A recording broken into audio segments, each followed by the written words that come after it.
ఇప్పుడు చూసుకున్నాం కదా. మనం ఏం చూసుకున్నాము? దృక్కు చూసుకున్నాము. నీ దృక్కు నా దృక్కు ఏకమైనట్టు చూసుకున్నాము.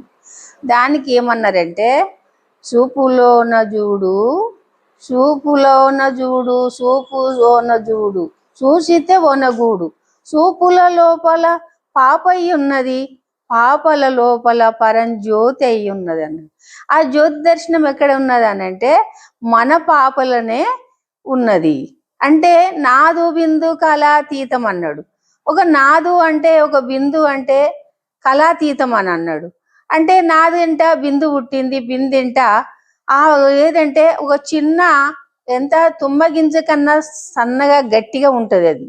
అది ఏమైందంటే దానింట ఒక నాళం ఉంటది.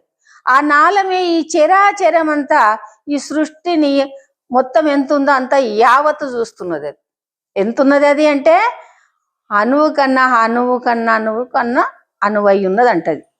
అంత చిన్నదాన్ని అంత సునాయితగా ఉన్నది, ఇంత బ్రహ్మాండాన్ని చూస్తుంది అది. అందు గురించి దాన్ని ఏమన్నారంటే ఈ దృక్కుకు ఈ సూపుకు చూడమన్నారు. ఎట్లా చూడమన్నారు అంటే ఇప్పుడు నేను చూస్తే నువ్వు నాకు కనబడుతున్నావు, నా కంటిలో కనబడుతున్నావు, నువ్వు నా పాపలో కనబడుతున్నావు, నేను నీ పాపలో కనబడాలి. అంటే దీన్ని ఎందుకు చూసిండ్రానంటే సూపులోన చూడు, సూపులో ఒనగూడు అన్నాడు. ఈ రెండు ఏకమైనప్పుడు ఏమవుతుందనంటే నీ సూపు నా సూపు ఏకమయ్యింది. ఏకమైనప్పుడు అప్పుడు ఏమున్నది? ఏం లేదు, శూన్యం అయిపోయింది. అట్లనే ఎట్లా శూన్యమైందో ఇప్పుడు నీకు నిదర్శంగా నీకు స్వయం ప్రకాశం అని అన్నాడు. నీకే గురు అంటే దృక్కులోన దృక్కు, చూపులోన చూపు కలిపితే ఆ చూపు అదృశ్యం మాయమవ్వాలి.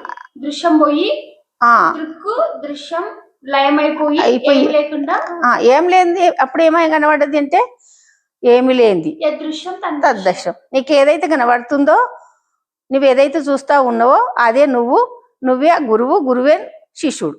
ఇద్దరు ఏకమైపోయిండ్రు. అక్కడ గురువు లేడు, శిష్యుడు లేడు. అట్లనే ఈ గురువు శిష్యుడు అనే బంధం ఏంటంటిదంటే ఈ భాగ్యంగా ఈ ప్రపంచానికి ఒక గురువు దొరికిండు, ఒక శిష్యురాలు దొరికిండు, ఒక శిష్యుడు దొరికిండు అన్నప్పుడు నీ భావాలు ఏమైతే ఎన్ని రోజుల దాకా ఉంటాయో గురువు అనే భావంతోనే ఉంటావు.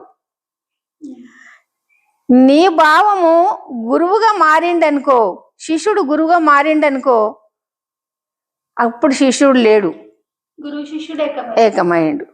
అందుకొరకే గురువు శిష్యుడు ఏకమాయ, పిల్ల తల్లాయే. గురువు శిష్యుడు ఏకమాయే, కులం గోత్రం లేకపాయే. కుడి ఎడమ